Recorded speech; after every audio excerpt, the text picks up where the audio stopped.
ವಿದ್ಯಾರ್ಥಿಗಳೇ, ನಾವು ಇಂದಿನ ತರಗತಿಯಲ್ಲಿ ಗಣಿತದ ಚಟುವಟಿಕೆಯಾಗಿ ನಾವು ಈ ಕ್ವಿಜ್ ಕಾರ್ಯಕ್ರಮವನ್ನು ಹಮ್ಮಿಕೊಳ್ಳೋಣ. ಮೊದಲನೇದಾಗಿ ಈ ಕ್ವಿಜ್ನ ರೂಪುರೇಷೆಗಳ ಬಗ್ಗೆ ಹೇಳೋದಾದ್ರೆ, ಈ ಕ್ವಿಜ್ ಅಲ್ಲಿ 4 ಟೀಮ್ಗಳಿದೆ. 4 ಟೀಮ್ಗಳಿಗೆ 4 ಸುತ್ತುಗಳು ಬರುತ್ತೆ. ಪ್ರತಿಯೊಂದು ಸುತ್ತಲೂ ಒಂದೊಂದು ಟೀಮ್ಗೆ ಪ್ರಶ್ನೆಗಳನ್ನ ಕೇಳಲಾಗುತ್ತೆ. ಸರಿ ಉತ್ತರ ಕೊಟ್ಟರೆ 10 ಅಂಕಗಳು ನಿಮಗೆ ಸಿಗುತ್ತೆ. ಇನ್ ಕೇಸ್ ಉತ್ತರ ಕೊಡದೇ ಇದ್ದಲ್ಲಿ ಆ ತಂಡ ಆ ಪ್ರಶ್ನೆ ಎಷ್ಟು ತಂಡಕ್ಕೆ ಪಾಸ್ ಆಯಿತು ಅಂತಂದ್ರೆ, ಅವ್ರು ಸರಿಯಾಗಿ ಉತ್ತರವನ್ನು ಕೊಟ್ಟರೆ ಅದಕ್ಕೆ 5 ಅಂಕಗಳು ಮಾತ್ರ ಸಿಗುತ್ತೆ.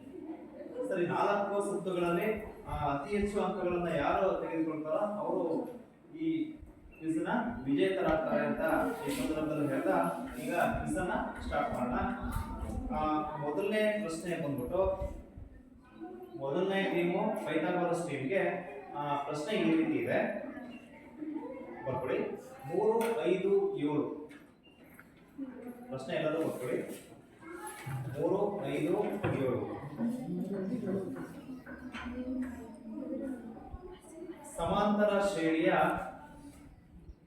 ಸಾಮಾನ್ಯ ವ್ಯತ್ಯಾಸ ಎಷ್ಟು ಬರುತ್ತೆ? ಮೊದಲನೇ ಟೀಮ್ಗೆ ಪ್ರಶ್ನೆ, 3, 5, 7 ಸಮಾಂತರ ಶ್ರೇಣಿಯ ಸಾಮಾನ್ಯ ವ್ಯತ್ಯಾಸ ಎಷ್ಟು ಬರುತ್ತೆ? ಎಷ್ಟು? 2 ಸರಿಯಾದ ಉತ್ತರ. ಹಾಗಾಗಿ 10 ಅಂಕಗಳು ಮೊದಲನೇ ಟೀಮ್ಗೆ ಸಿಗುತ್ತೆ. ನೆಕ್ಸ್ಟ್ ಈಗ ಎರಡನೇ ಟೀಮ್ಗೆ ಪ್ರಶ್ನೆ, ಸಮಾಂತರ ಶ್ರೇಣಿಯ ಎನ್ನನೇ ಪದವನ್ನ ಕಂಡುಹಿಡಿಯುವ ಸೂತ್ರ ಯಾವುದು? ನಿಂತ್ಕೊಂಡು ಹೇಳ್ಬೇಕು ಪ್ರಶ್ನೆ ಉತ್ತರ. ಆ ತಂಡದ ಉಪ ಸದಸ್ಯರು ನಿಂತ್ಕೊಂಡು ಹೇಳ್ಬೇಕಾಗುತ್ತೆ. ಸಮಾಂತರ ಶ್ರೇಣಿಯ ಎನ್ನನೇ ಪದವನ್ನ ಕಂಡುಹಿಡಿಯುವ ಸೂತ್ರ.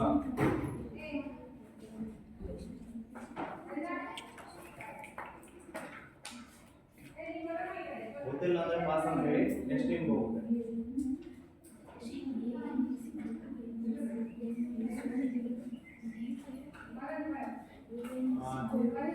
ಹೇಳ್ಬೇಕು ಇಲ್ಲ ಪ್ರಶ್ನೆ ಪಾಸ್ ಅಂತ ಹೇಳ್ಬೇಕು.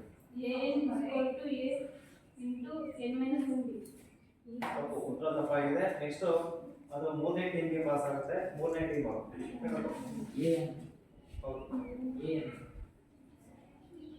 ನೆಕ್ಸ್ಟ್ 4ನೇ ಟೀಮ್ ಸಮಾಂತರ ಶ್ರೇಣಿಯ ಎನ್ನನೇ ಪದವನ್ನು ಕಂಡುಹಿಡಿಯುವ ಸೂತ್ರ. ಗೊತ್ತಿಲ್ಲ ಅಂತಂದ್ರೆ ಪಾಸ್ ಅಂತ ಹೇಳಿದ್ರೆ ಆ ಪ್ರಶ್ನೆ ನೆಕ್ಸ್ಟ್ ಟೀಮ್ಗೆ ಹೋಗುತ್ತೆ. ಗೊತ್ತಿಲ್ವಾ? ಯಾರು ಕಂಡುಹಿಡಿಯುವಾಗಿಲ್ಲ. ನೆಕ್ಸ್ಟ್ ಪಾರ್ಟ್ ಟೀಮ್ಗೆ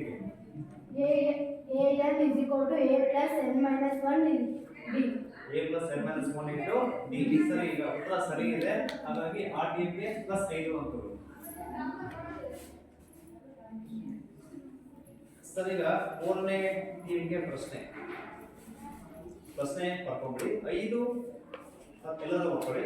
5, 10, 15 ಶ್ರೇಣಿಯ 4ನೇ ಪದ ಎಷ್ಟು? 5, 10, 15 ಈ ಶ್ರೇಣಿಯ 4ನೇ ಪದ ಎಷ್ಟು? ಹೇಳಪ್ಪ. 3ನೇ ಟೀಮು 5, 10, 15 ಈ ಶ್ರೇಣಿಯ 4ನೇ ಪದ ಎಷ್ಟು?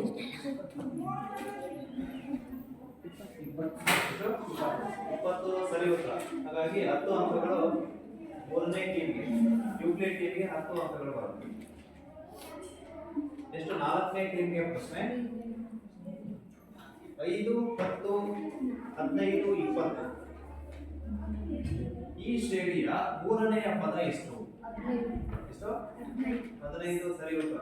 ಹಾಗಾಗಿ ರೆಕ್ಟಾಂಗಲ್ ಟೀಮ್ಗೆ 10 ಅಂಕಗಳು ಬರುತ್ತೆ. ಸರಿ, ಈಗ ಮೊದಲನೇ ಸುತ್ತು ಕಂಪ್ಲೀಟ್ ಆಯಿತು. ಪೈಥಾಗೋರಸ್ ಟೀಮ್ಗೆ 15, ಯೂಕ್ಲಿಡ್ಗೆ 10, ರೆಕ್ಟಾಂಗಲ್ಗೆ 10 ಅಂಕಗಳು ಬಂದಿದೆ. ಸರಿ, ನಾವೀಗ ಎರಡನೇ ಸುತ್ತಿಗೆ ಹೋಗೋಣ. ಸರಿ, ಮೊದಲನೇ ಟೀಮ್ಗೆ ಪ್ರಶ್ನೆ ಬರ್ಕೊಳ್ಳಿ. √2, √5, √4, √7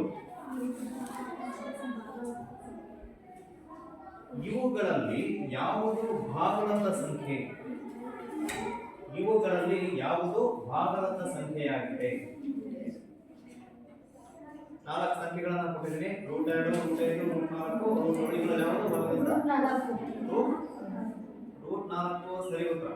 ಹಾಗಾಗಿ 10 ಅಂಕಗಳು ಮೊದಲನೇ ಟೀಮಿಗೆ. ಆಯ್ತಾ? ನೆಕ್ಸ್ಟ್ ಎರಡನೇ ಟೀಮಿಗೆ ಪ್ರಶ್ನೆ. 20ರ ಅಪವರ್ತನಗಳು ಡ್ಯಾಶ್. 20ರ ಅಪವರ್ತನಗಳು ಲೆಕ್ಕ ಬರ್ಕೊಳ್ಳಿ. ಅದನ್ನ ಲೆಕ್ಕ ಮಾಡ್ಕೊಂಡು ಅಪವರ್ತನಗಳು ಯಾವ್ಯಾವ ಬರುತ್ತೆ ಅಂತ ಹೇಳಬೇಕು. 20ರ ಅಪವರ್ತನಗಳು dash. 2 square into 2 square into 5. ಸರಿ ಸರಿ ಉತ್ತರ. ಟೀಮ್ಗೆ ಅಲ್ಲ ಕಳಮ ಸೆಕೆಂಡ್ ನೋಡಲ್ಲ. ನೆಕ್ಸ್ಟ್ ಮೂರನೇ ಟೀಮ್ಗೆ ಪ್ರಶ್ನೆ. ಮೂರನೇ ಟೀಮು 4 ಮತ್ತು 5ರ ಮಾಸ ಡ್ಯಾಶ್. 4 ಮತ್ತು 5ರ ಮಾಸ ಎಷ್ಟು ಬರುತ್ತೆ? 1 ಸರಿ ಉತ್ತರ.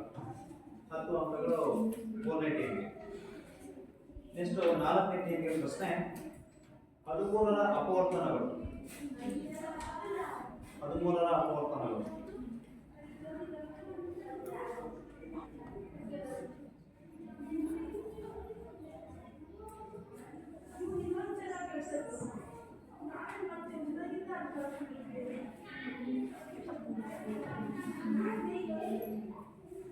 ಹೇಳ್ಬೇಕು. ಆಯ್ತಾ? 3 ತಪ್ಪು ಉತ್ತರ. ನೆಕ್ಸ್ಟ್ ಪ್ರಶ್ನೆ ಏನಾಗುತ್ತೆ? ಮೊದಲನೇ ಟೀಮಿಗೆ ಪಾಸ್ ಆಗುತ್ತೆ. 13ರ ಅಪವರ್ತನಗಳು 13 ಇಂಟು 1 ಸರಿ ಉತ್ತರ. 10 ಅಂಕಗಳು ಮೊದಲನೇ ಟೀಮ್ಗೆ. ಸರಿ 5 ಅಂಕಗಳು. ಸರಿ 13ರ ಅಪವರ್ತನಗಳು ಅಂದ್ರೆ 13 ಇಂಟು 1 ಅಲ್ವಾ? ಮತ್ತೆ ಬೇರೆ ಪ್ರಕರಣ ಬರಲ್ಲ. ಹಾಗಾಗಿ 13 ಇಂಟು 1 ಏನಾಗುತ್ತೆ? 13ರ ಅಪವರ್ತನಗಳಾಗುತ್ತೆ. ಸರಿ ಉತ್ತರ. ಅಲ್ಲಿಗೆ ಮುಗಿತಲ್ವ? 2 ಸುತ್ತುಗಳು ಕಂಪ್ಲೀಟ್ ಆಯಿತು. ಈಗ ಕೊಡ್ತೀರಾ ಮೊದಲನೇ ಟೋಟಲ್ 30, 2ನೇ ಟೀಮ್ 10, 3ನೇ ಟೀಮ್ 20, 4ನೇ ಟೀಮ್ 10. ಸರ್ ಈಗ ಮೂರನೇ ಸುತ್ತು ಹೋಗೋಣ.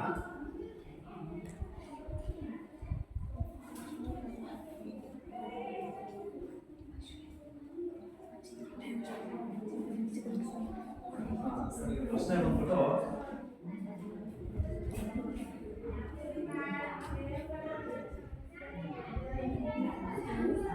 ಸರ್ ಈಗ ಈ ತರ ಒಂದು ನಕ್ಷೆ ಇದೆ.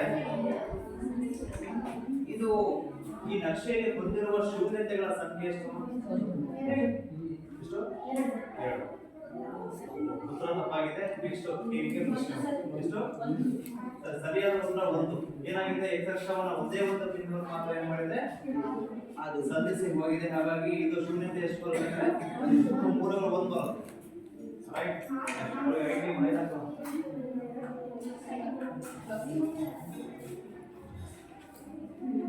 ನೆಕ್ಸ್ಟ್ ಎರಡನೇ ಟೀಮ್ಗೆ A1 by ಬರ್ಕೊಳ್ಳಿ. ಎಲ್ಲರೂ ಬರ್ಕೊಳ್ಳಿ. A1 by A2 is equal to B1 by B2 is equal to C1 by C2.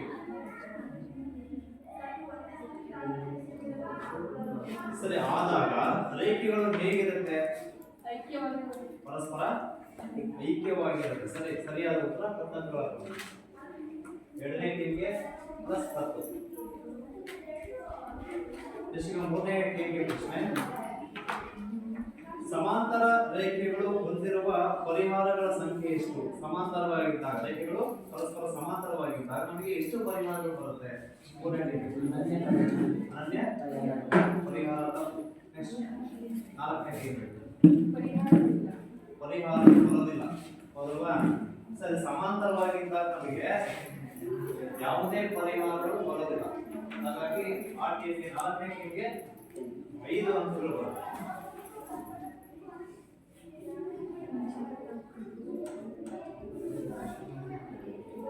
ಎಷ್ಟು? 4ನೇ ಟೀಮ್ಗೆ ಪ್ರಶ್ನೆ. 7x 16 ಆದಾಗ ಮಕ್ಕಳು ಎಲ್ಲರ ಟೀಮ್ ಮಕ್ಕಳು 7x 16 ಆದಾಗ 16 ಆದಾಗ x ನ ಬೆಲೆ ಎಷ್ಟು? x ನ ಬೆಲೆ ಎಷ್ಟು? ಸರಿ ಹೇಳು. 4ನೇ ಟೀಮ್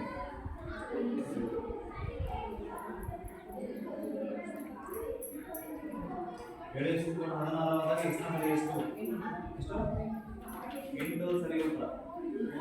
ಹಾಗಾಗಿ 4ನೇ ಟೀಮ್ಗೆ 10 ಅಂಕಗಳಾಗುತ್ತೆ.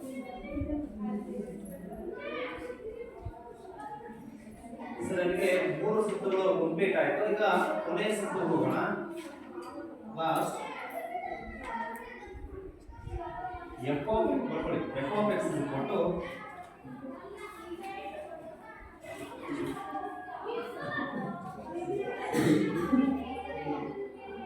ಎರಡು x ಪ್ಲಸ್ 1 ಆದಾಗ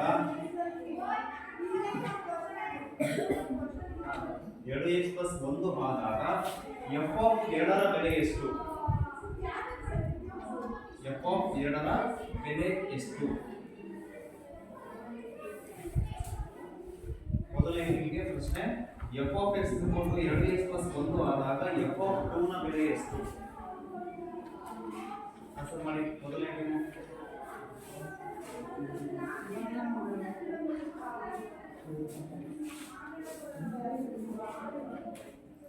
ಮೊದಲನೇ ಟೀಮಿಗೆ ಆನ್ಸರ್ f ಆಫ್ ಪ್ರಶ್ನೆ f of x 2x plus 1 ಆದಾಗ f ಆಫ್ 2 ನ ಬೆಲೆ ಎಷ್ಟು?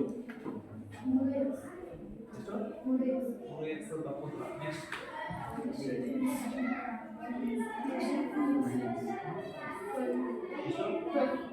ತಪ್ಪು.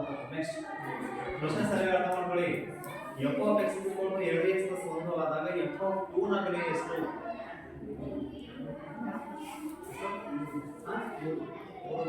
ನೆಕ್ಸ್ಟ್ 2 ತಪ್ಪಾದ ಉತ್ತರ. ಅಲ್ಲಿ x ನ ಪ್ಲೇಸ್ ಅಲ್ಲಿ 2 ಹಾಕೊಂಡ್ರೆ 2 ಎಷ್ಟಾಗುತ್ತೆ? 4 4 ಪ್ಲಸ್ 1 ಎಷ್ಟಾಗುತ್ತೆ? 5. ಸರಿಯಾದ ಉತ್ತರ ಎಷ್ಟಾಗುತ್ತೆ? 5. ನೆಕ್ಸ್ಟ್ ಇಲ್ಲಿ ಎರಡನೇ ಟೀಮ್ಗೆ ಪ್ರಶ್ನೆ ರೇಖಾತ್ಮಕ ಬಹುಪದೋಕ್ತಿ ಹೊಂದಿರುವ ಶೂನ್ಯತೆಗಳ ಸಂಖ್ಯೆ. ರೇಖಾತ್ಮಕ ಬಹುಪದೋಕ್ತಿ ಹೊಂದಿರುವ ಒಂದು ಸರಿ ಉತ್ತರ. 10 ಅಂಕಗಳು ಎರಡನೇ ಟೀಮ್ಗೆ.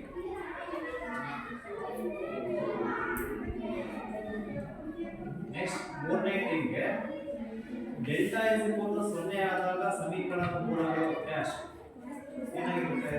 ಮೂರನೇ ಟೀಮ್ಗೆ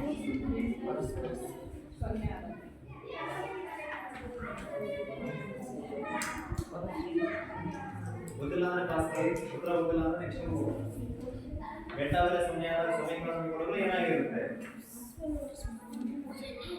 ಗೊತ್ತಿಲ್ಲ ಅಂದ್ರೆ ನೆಕ್ಸ್ಟ್ ಹೋಗುತ್ತೆ.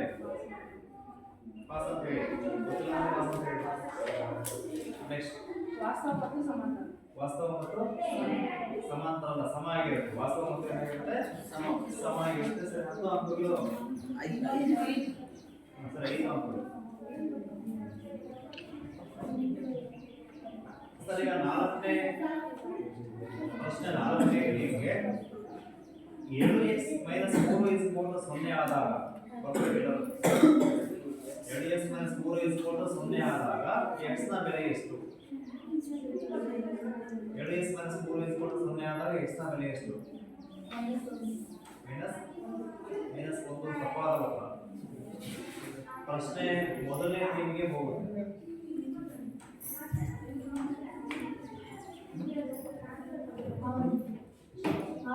6 ತಪ್ಪಾದ ಉತ್ತರ. ನೆಕ್ಸ್ಟ್ ಟೀಮ್ಗೆ ಹೋಗುತ್ತೆ.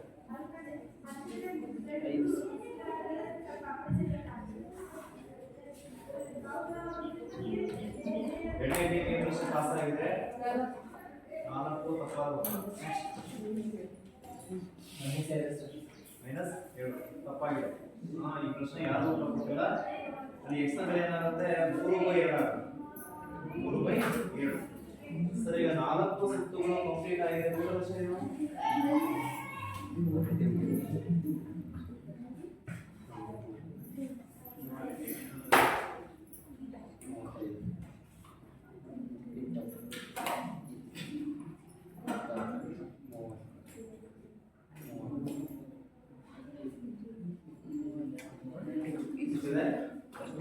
ಸರಿ 30, 35, 20 ಮತ್ತೆ 30. ಸರ್ ಈಗ ನಿಮ್ಮ 4 ಸುತ್ತುಗಳ ಮೊದಲನೇ ಮಾಸ್ ಈ ರೀತಿ ಇದೆ. ಫೈನಾನ್ಸ್ ಟೀಮಿಗೆ 30 ಅಂಕಗಳು ಬಂದಿದೆ. ಎಷ್ಟು? ಎರಡನೇ ಟೀಮಿಗೆ ಟೇಸ್ಟ್ ಟೀಮಿಗೆ 35 ಅಂಕಗಳು, ಯುಕ್ರೇನ್ ಟೀಮಿಗೆ 20 ಅಂಕಗಳು, ರೆಕ್ಟಾಂಗಲ್ ಇದು ಎಷ್ಟಿದೆ 30 ಅಂಕಗಳು. ಸರಿ, ಈ ಕ್ವಿಜ್ ಅಲ್ಲಿ ಇವತ್ತು ವಿನ್ ಆಗಿರೋ ನೀವು ಯಾರು? ತೇಜ್ಗೆ ಸರಿ ಚಪ್ಪಾಳೆ ಹೊಡೆಯೋದು.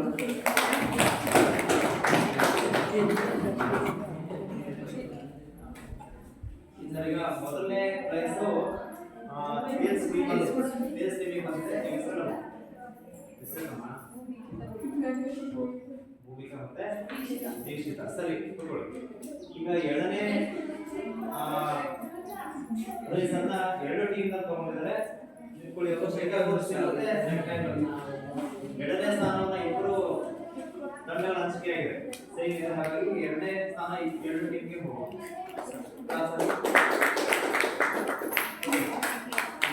ಮೂರನೇ ಸ್ಥಾನ ಬಂದು ಅದು ಯೂಕ್ಲಿಡ್ ಟೀಮ್ಗೆ ತಗೊಂಡಿದ್ದಾರೆ. ಅವರು ಕೂಡ ಭಾಗವಹಿಸೋದಕ್ಕೆ ಚಪ್ಪಾಳೆ.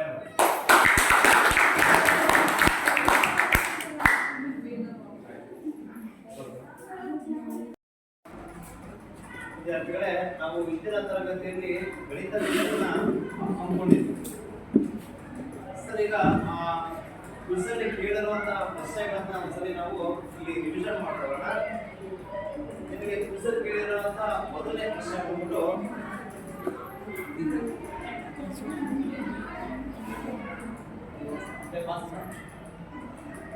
ಮತ್ತೆ 7 ಈ ಸಮಾಂತರ ಶ್ರೇಣಿಯ ಸಾಮಾನ್ಯ ವ್ಯತ್ಯಾಸ ಎಷ್ಟು ಅಂತ ನಿಮಗೆ ಹೇಳಿತ್ತು.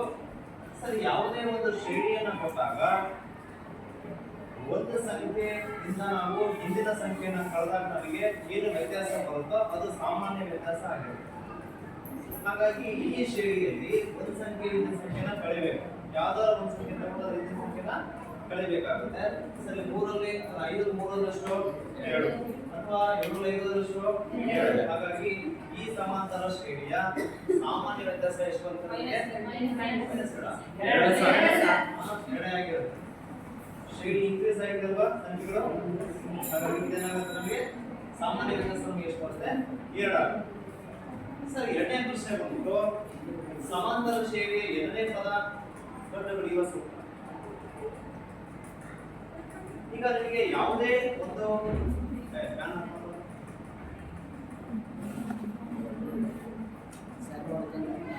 ಒಂದು ಸಮಾಂತರ ಶ್ರೇಣಿಯನ್ನ ಕೊಟ್ಟು ಆ ಸಮಾಂತರ ಶ್ರೇಣಿಯ ಯಾವ್ದಾರ ಒಂದು ಪದವನ್ನ ಕೇಳ್ತಾರೆ. ಒಂದು ಸಮಾಂತರ ಶ್ರೇಣಿಯನ್ನ ಕೊಟ್ಟು ಈಗ ಎಷ್ಟು ಸಂಖ್ಯೆಗಳನ್ನು ಕೊಟ್ಟಿದೆ ನೋಡಿ, ಎಷ್ಟಿದೆ? 3 ಪದಗಳಲ್ವಾ? ಸರಿ, ಮೊದಲನೇ ಪದ, ಎರಡನೇ ಪದ, ಮೂರನೇ ಪದ, ಈ ತರ ಒಂದು ಶ್ರೇಣಿಯನ್ನ ಕೊಟ್ಬಿಟ್ಟು ನಿಮಗೆ 10ನೇ ಪದ ಎಷ್ಟು ಬರುತ್ತೆ, 20ನೇ ಪದ ಎಷ್ಟು ಬರುತ್ತೆ, ಅಥವಾ 50ನೇ ಪದ ಎಷ್ಟು ಬರುತ್ತೆ ಅಂತ ಕೇಳಿದಾಗ ನಾವು ಒಂದು ಸೂತ್ರವನ್ನ ಬಳಕೆ ಮಾಡ್ಕೊಂತೀವಿ. ಯಾವ ಸೂತ್ರ? ಅದು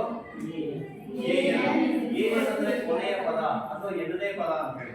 ಎರಡನೇ ಪದ ಸೂತ್ರ ಏನು ಬರುತ್ತೆ? a + a - 1 × t. ನಾವು ಆತರ ಪದವನ್ನ ಕೇಳಿದಾಗ ನಾವು ಈ ಸೂತ್ರವನ್ನ ಬಳಕೆ ಮಾಡಿಕೊಂಡು ಎರಡನೇ ಪದವನ್ನ ಕಂಡುಹಿಡಿಯಬಹುದು. ಸರಿ, ಎರಡನೇ ಪದವನ್ನ ಕಂಡುಹಿಡಿಯಬೇಕಾದ್ರೆ ನಿಮಗೆ ಎಷ್ಟು ಬೆಲೆಗಳು ಬೇಕು? 3 ಬೆಲೆಗಳು. a ಬೆಲೆ ಗೊತ್ತಿರಬೇಕು, n ಬೆಲೆ ಗೊತ್ತಿರಬೇಕು, d ಬೆಲೆ ಗೊತ್ತಿರಬೇಕು. ಸರಿ, 3 ಬೆಲೆಗಳನ್ನು ಹಾಕೊಂಡು ನಾವು ಮಾಡ್ಕೊಳ್ಬೇಕಾಗುತ್ತೆ. ಅವ್ರು ಯಾವ ಪದವನ್ನ ಕೇಳಿದ್ರೆ ಆ ಪದವನ್ನ ಕಂಡುಹಿಡಿಯಬಹುದು. ಅರ್ಥ ಆಗಿದೆಯಾ? ಸರಿ, ಈಗ ಮೂರನೇ ಪ್ರಶ್ನೆ ಬಂದ್ಬಿಟ್ಟು 5 10 15 ಈ ಶ್ರೇಣಿಯ 4ನೇ ಪದ ಎಷ್ಟು? 20. ಎಷ್ಟು ಪದ ಕೊಟ್ಟಿದೆ ನೋಡಿ? 4 ಪದ. ಎಷ್ಟು ಪದ ಕೇಳಿದ್ರೆ ನಿಮಗೆ? 4ನೇ ಪದ. ಅಂದ್ರೆ ಒಂದೊಂದು ಪದ ನಮಗೆ ಮುಂದಿನ ಬೇಕು ಅಂದ್ರೆ ಏನು ಮಾಡ್ಕೊಳ್ಬೇಕು? ಇಲ್ಲಿ ಸಾಮಾನ್ಯ ವ್ಯತ್ಯಾಸ ಎಷ್ಟಿರುತ್ತೋ ಅದನ್ನ ಕೂಡ್ತಾ ಹೋದಂಗೆ ನಮಗೆ ಮುಂದಿನ ಪದಗಳು ಸಿಗ್ತಾ ಹೋಗುತ್ತೆ. ಹೌದಲ್ವಾ?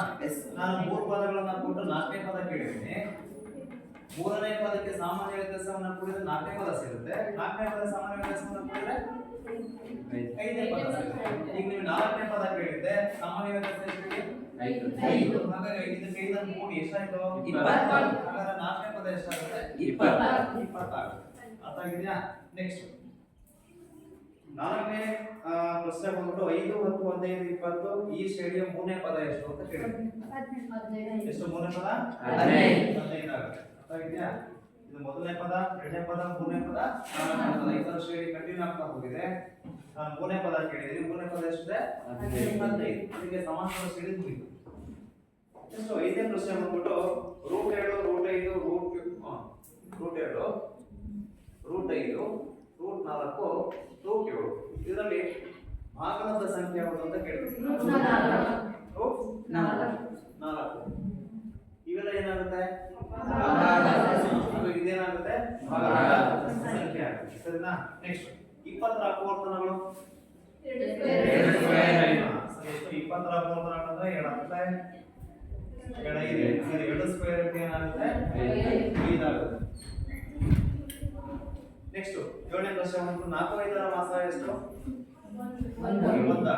ನೆಕ್ಸ್ಟ್ 13 ರ ಅಪವರ್ತನಗಳು 13 ಮತ್ತೆ 1. ನೆಕ್ಸ್ಟ್ ಅದು ಹೊಂದಿರುವ ಮೂರುಗಳ ಸಂಖ್ಯೆ ಕೇಳಿದೆ, ಅದನ್ನ ಹೇಳಿದಿಲ್ಲ.